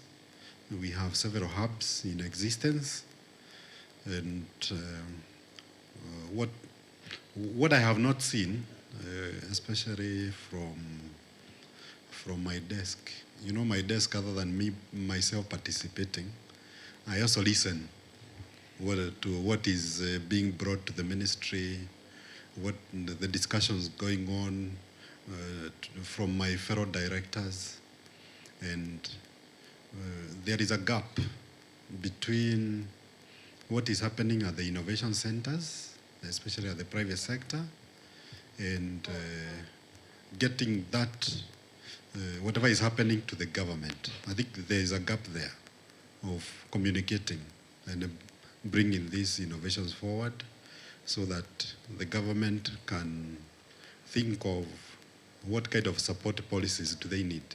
You know, as in government, we look around and we find, if we find something good, then we go ahead and develop an improved policy, better laws to replicate, to enhance replication or to upscale that innovation. So that gap is there and it needs to be addressed. Thank you. Thank you for clarifying and explaining this framework.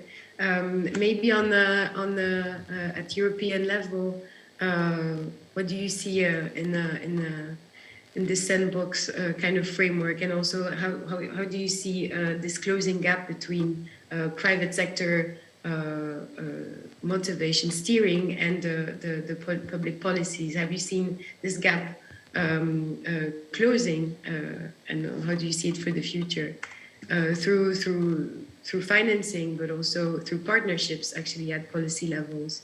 Maybe Mr. Robert Backlund, if you'd like to intervene on this one. Thank you.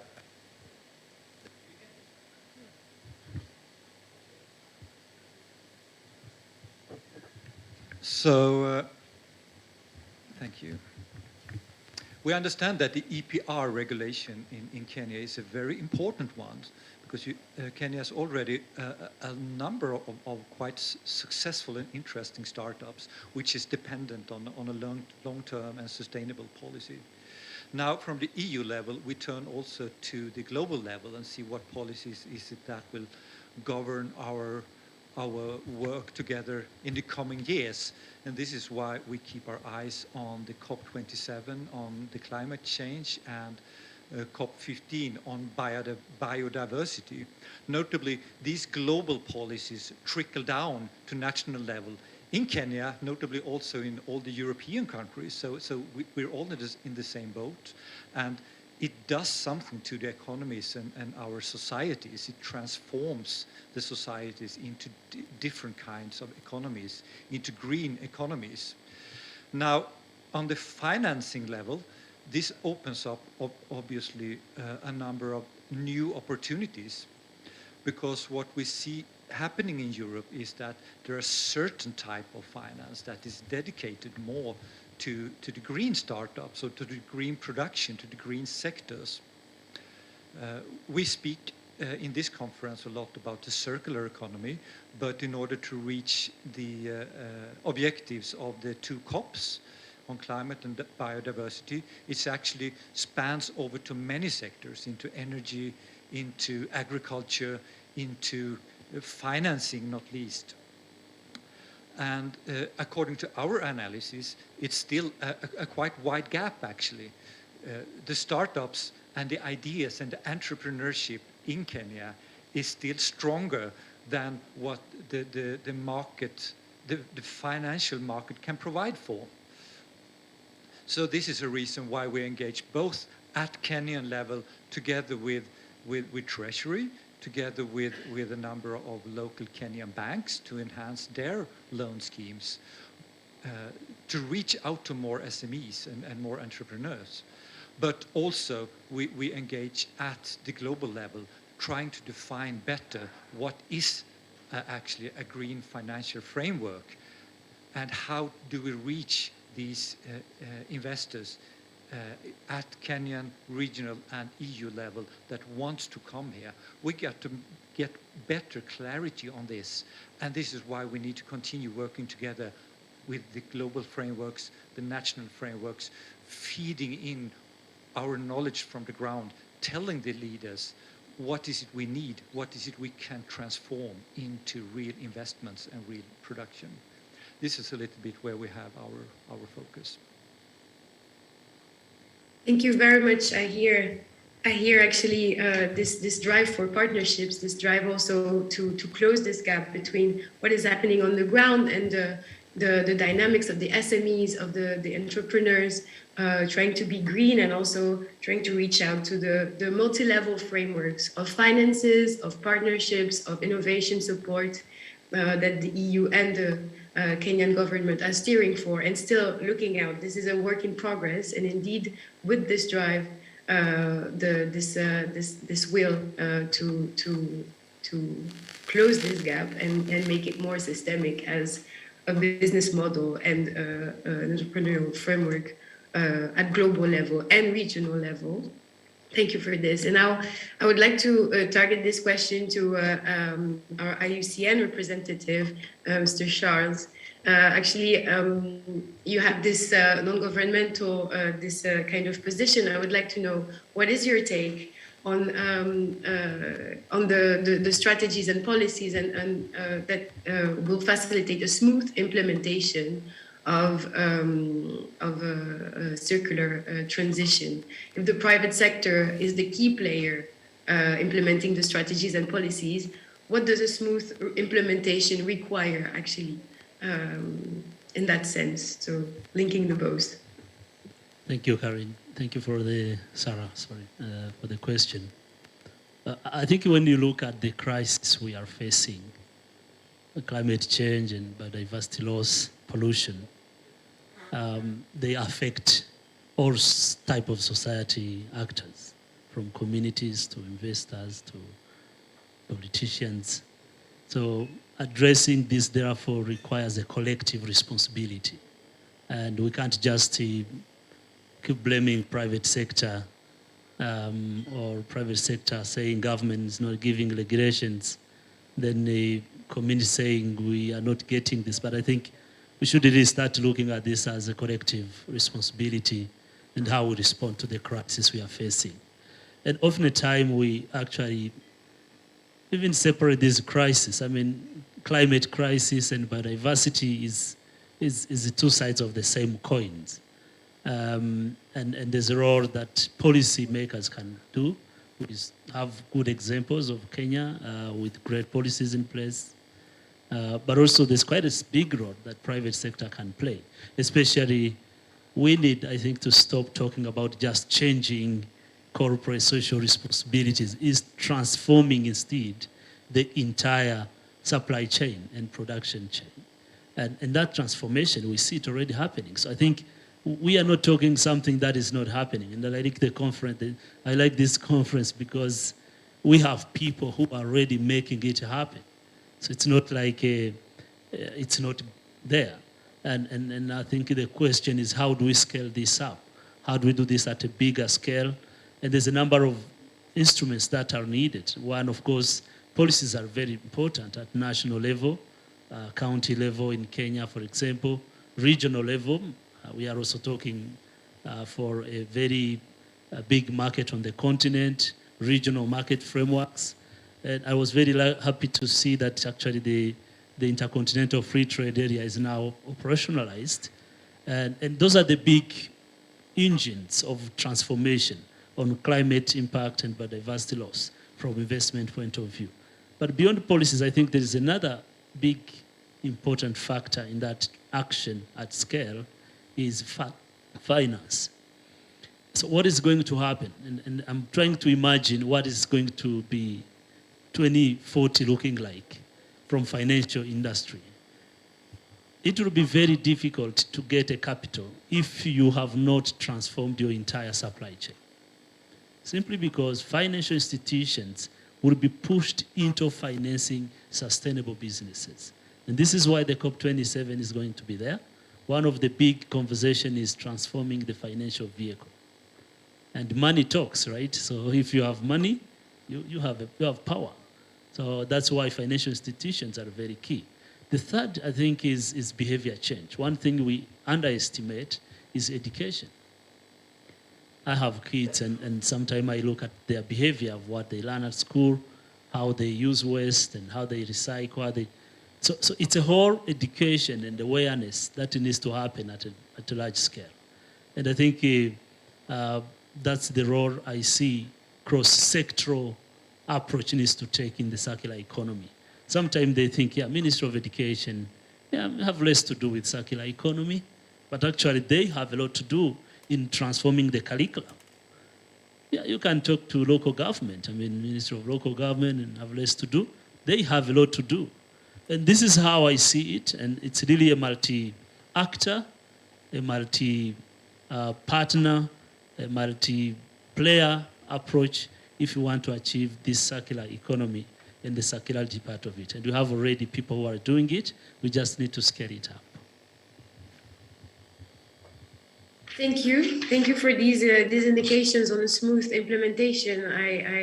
I take away these three elements. There's this collective responsibility, of course, the necessity to engage the whole supply chains, and actually to further than changing a CSR policy is about changing the whole value chain, and it's also going through education and behavioral change. Thank you for this. I would like also the opinion and the take of Mrs. Catherine Heijeman on this smooth implementation. What do you see with your position also through both continents, a smooth implementation process for the private sector and also maybe the public sector in their exchanges, cooperation?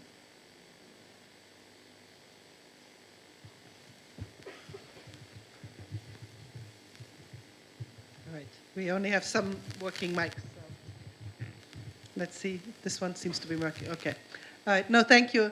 I'm quite excited still about the circular economy and the opportunities that there are, and I'm seeing quite a lot here in Kenya in terms of incubators, in terms of hubs of things happening. Now, you talked about scaling up. Sometimes it's not necessarily about scaling up. Some of these initiatives are very local, but they have to be spread. Because they should just as well be happening. A good idea that's happening in Kenya needs to then also be transferred so that that same idea can spring up in Europe, in Latin America, etc. So it's both the scaling up and traditionally we've kept out of the saying, well, if there's a good business idea, then it will automatically grow and it will automatically get itself financed. And therefore, we as public sector international organizations can sort of lean back and just get the best ideas take root. This is not necessarily the case, and therefore we are more engaged. I've said it in my speech already. The European Investment Bank has very much now, for example, promoted itself as a green bank. You can no longer go there and say, I have a polluting industry and I want you to finance that. That's not going to work. So there are some projects they're financing that are very logical, but then there are things that Kenya still needs, let's say more roads to get into some of the areas that do need to be connected. So how do we as internationals or as the public sector nationally argue for something that is required, such as more energy and more roads and more infrastructure? It has to be in a green way, and that's the challenge, I think, and how we integrate that into the needs of the country, while at the same time making sure that we get greener and greener in how we do these things. And that's I think the challenges as we go forward. The fact that the private sector is so much aware is, I think, one big plus, because the private sector is also starting to push in the same direction. So that's, I think, the connection that will help us bridge that gap, so that you actually come with green ideas and green ways to implement this. So that's I think the main thing that I wanted to say. We're keen, as I said, we have very much a push from our side, from Brussels, to only look at green solutions. So if you come to us with a project, we have to argue why we still do it even if it's not green.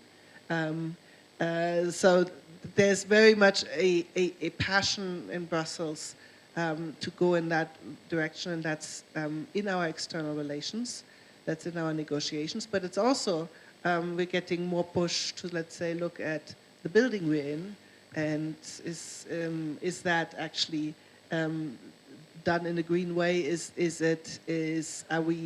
Are there ways that we can reduce more our footprint, carbon footprint, our energy, etc. So we're looking very much also at ourselves here in Kenya, in Brussels, and all over the world.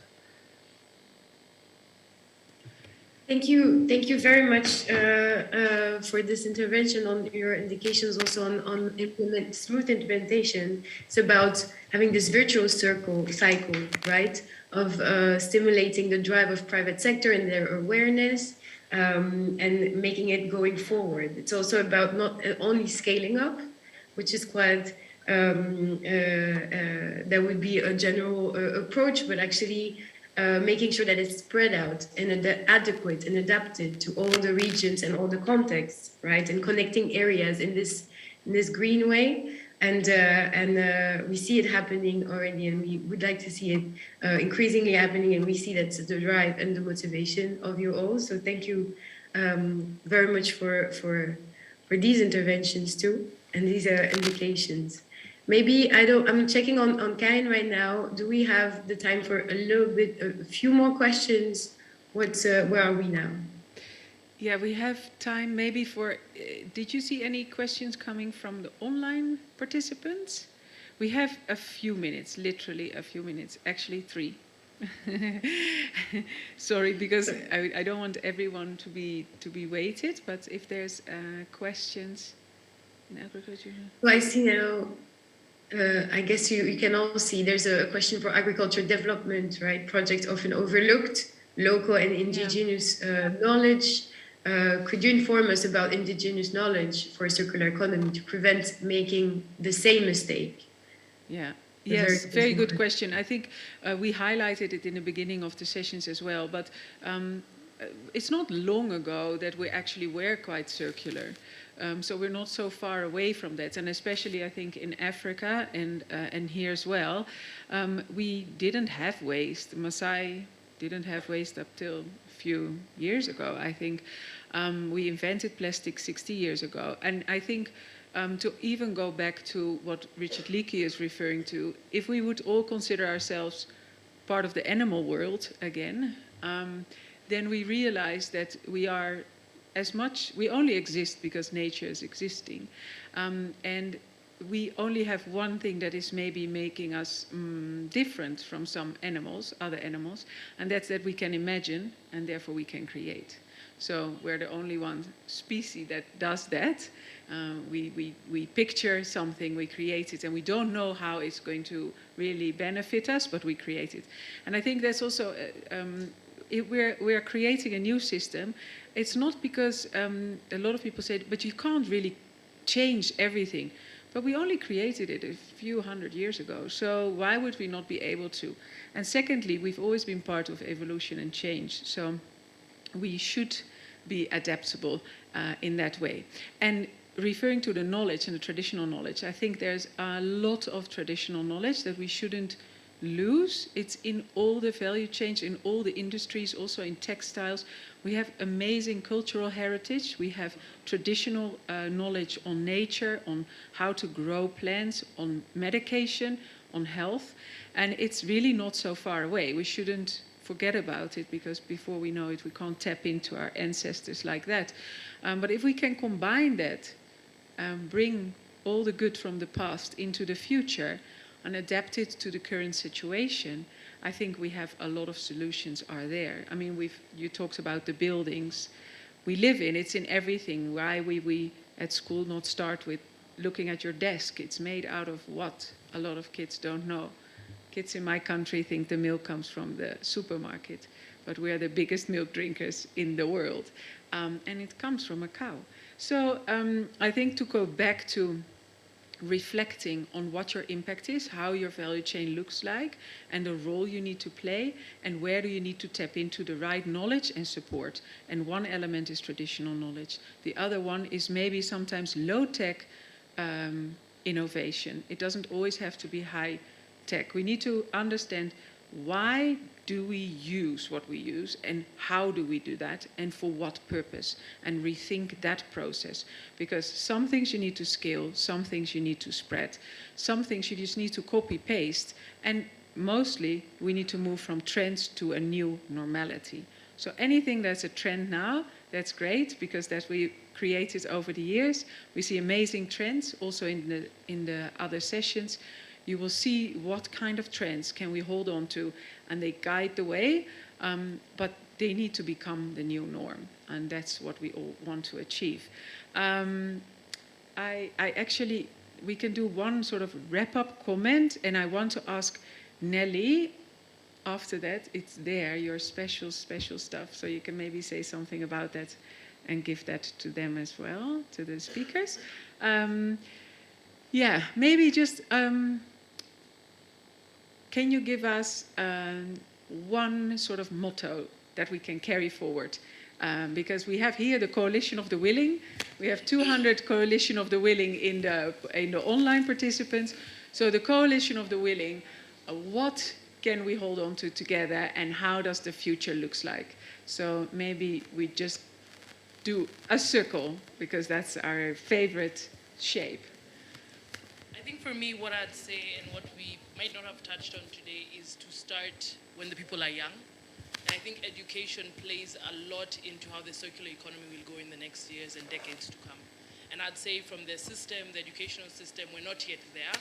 And I think we need to really inculcate the values of a circular economy in the young minds of the people who will change the world. You know, we've kicked it off, we light the match, but they are the ones who are going to implement it. So I would really make, my last word would be changing our educational system to make sure it's going to be sustainable for the future. Thank you. Yeah, I think my message today is circular economy does not only make business case. It's not just about business. It's all about health. It's about how we live our life every day. It's about the future generation. It's about sustainable development. Because I sometimes feel like, what will I tell my grandchildren if they can't see an elephant? Because we have finished all habitats and transformed that into agriculture. So we need to do that, and for us, but also for the future generation. I'm going to continue on that theme. I think the opportunity in the sort of intergenerational contract is really important, and from an employer's point of view, certainly in the businesses I'm involved in, we are seeing an enormous pushback from people not wanting to work in businesses that are not taking this approach. So if you want the talent and if you want the future customers and the talent, then you better be getting this right, because people, young Kenyans, don't want to work in businesses that don't have this kind of mentality, and that is a really existential threat to our businesses from a business point of view. I think from the government side, we are keen to develop appropriate policies to support circular economy. However, we have a challenge because we want to free many things to the private sector. The worry is the private sector. Are you ready to take up quickly what we have devolved to you? For example, waste management now is devolved to the private sector. Actually, the new law, following it keenly, the county government can survive without spending a penny on waste management, because like finance is provided by the polluter, the EPR, and so if with the proper systems, the government is out of waste management. But we would like the private sector to quickly come and occupy that space. We have even provided incentives. We in government, that word is very juicy, but you guys, the private sector, you are the ones who are supposed to turn that into reality. So we would like to see more proposals for incentives. Like now we are talking about fertilizer. I know there are so many people involved in organic fertilizer. How comes that space is quiet? And we are only talking about synthetic fertilizer. So let's see the private sector engaging more with the government so that we make the business environment more friendly. Thank you.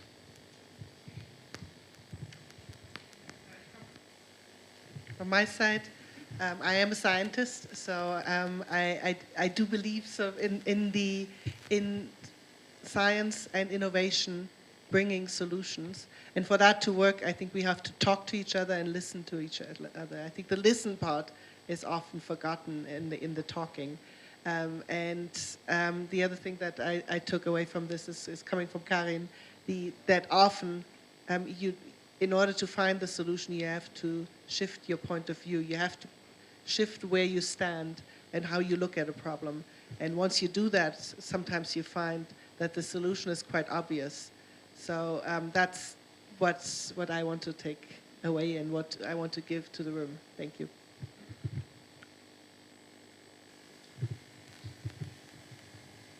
My reflection on the journey we've taken so far and where we are going. Collaboration and dialogue brought us here. It was never easy to sit with government on the same table and speak these things.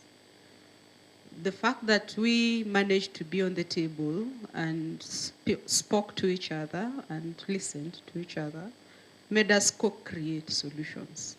Therefore, the journey ahead will also require all of us to still talk to each other, understand each other, and appreciate that we have a vision together. If we can't carry this vision together, then we can't get there. So this vision is for all of us, and if we work together, we'll actually get there and we'll have a better life. Thank you. Thank you. Not too long ago, I was in my hometown in Sweden, and I was buying flowers, roses, to my wife. I know I should actually do it more often, but this was an organically grown rose. I assume it was imported from Kenya because basically all cut flowers are sold in Sweden. It had a premium price, yeah, but she was surely worth it. Now, in the economic partnership agreement that the EU has with the region and is renegotiating, there is a chapter on sustainable trade. So these things that we talk about today, it goes up to the highest level into the very relations between Kenya and the European Union. And so we try by all of our means to find new ways to promote this greening of trade. And this is the way that we would like to implement what we call the European Green Deal, the transition into a green economy. And by that, I just so happy for you having organized this. Thank you very much. Thank you very much, Robert. Yes, I think due to time, I just want to ask Nelly to hand over as a thank you for the speakers something that is hers and she created as solutions for single-use plastic in Kenya. So I've met Nelly actually a long time ago as a journalist with a special interest in waste, and look where you are now and what you can share with us. And then we have to go for lunch, but there's a challenge. We have to be ready at 1 because of our online people. And the session for agriculture will be here, and the session on water after lunch will be in Tinga room. Bit hard to find, but we will guide you. Don't get lost on your own. We go as a group together. So big thank you, but Nelly is going to thank you in a better way. Hi, everyone. As you heard, my name is Nelly. That's the name that my mama gave me. But the more I grow and I identify who I am, I'm Gesare, which means Kunde. Unfortunately or fortunately. I started Green Thing to be able to break down what sustainable development goals mean to us as human beings. My background is in environmental journalism. I did YouTube talking about SDGs. In fact, Mr. Green was one of the first people that gave me a platform when I had about 100 followers. That's a hard thing, because if you're going to ask for permission to film, you better have a blue tick. But thank you for being so kind. The reason why I started Green Thing was to make sustainability relatable, not elitist as it was when I started. Africans, my mom, my grandma, my great-grandma were always practicing circularity. I mean, turning a maize cob to a scrubber. What happened to that? It's still fancy. And now it has more of a fancier language. Talking about Green Thing again, I sell eco-friendly products and toxin-free products as conversation starters to climate change and sustainability. For example, one of the items, one of my best sellers, is a bamboo toothbrush. When you use a bamboo toothbrush, what you should think every morning is, why a bamboo toothbrush, not a plastic one? First, how fast does it grow? What is the potential does it have in Kenya? It is a highly underrated resource in Kenya. So I have gifts here. You can come in. These bags are made with East African grown cotton. And in this, and it's also stitched using solar energy. It's a funny story. The solar thing that I'm using used to be my husband's cold room. But I thought if I start stitching from there, then I considerably reduce my carbon footprint. In here, should I share are we allowed to share gifts? What's in here? Yeah, I think so. So this is a reusable glass bottle. Never underestimate what a reusable product can do to reduce your carbon footprint. This one you can store lotion. This one you can actually start making your own product. For example, how to make a mouthwash. Have a spoon of baking soda and water and essential oil if you want. Imagine how many plastic bottles you can save from Dandora. By the way, the waste we take there is exposing children to lung diseases. What we do affects other communities. So yay to that. This is a bamboo toothbrush and toothpaste tablets, which means no plastic and no toxins. All right, thank you for listening to me. But if you want to learn more about Green Thing and how to go eco, I'm online as Green Thing Kenya. Thank you so much for listening.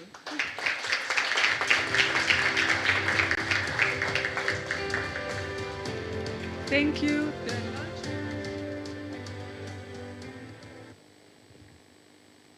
Makazi, are you going to wrap up and guide us on our way to re-energize? Absolutely. A big round of applause to the panelists. Thank you so much, here and online. Ladies and gentlemen, we just have very little time left, so I'd kindly request that we get ready for lunch. A big round of applause. We'll start with the panelists. Let's allow them to leave first. But before that, I understand there is a photo opportunity. So I'd kindly request the panelists please be upstanding so that we can take that photo together. And thank you so much for the gifts. A big round of applause once again for them. Makofi tafadhali. Thank you so much.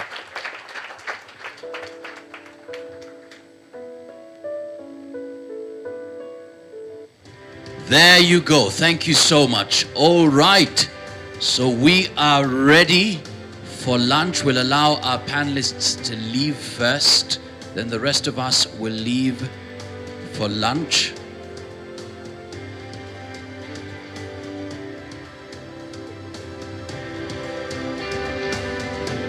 All right. All right, a final big round of applause, ladies and gentlemen. Thank you so much, Deputy Ambassador, EU. Thank you for coming.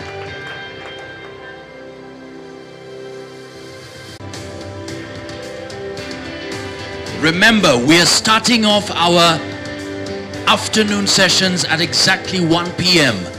The first session will be here, and the other one, Tinga Tinga Room, you will be guided. So ladies and gentlemen, welcome for lunch. Asanteni sana, 15 minutes past the hour. Let's meet here at exactly top of the hour, 1 p.m.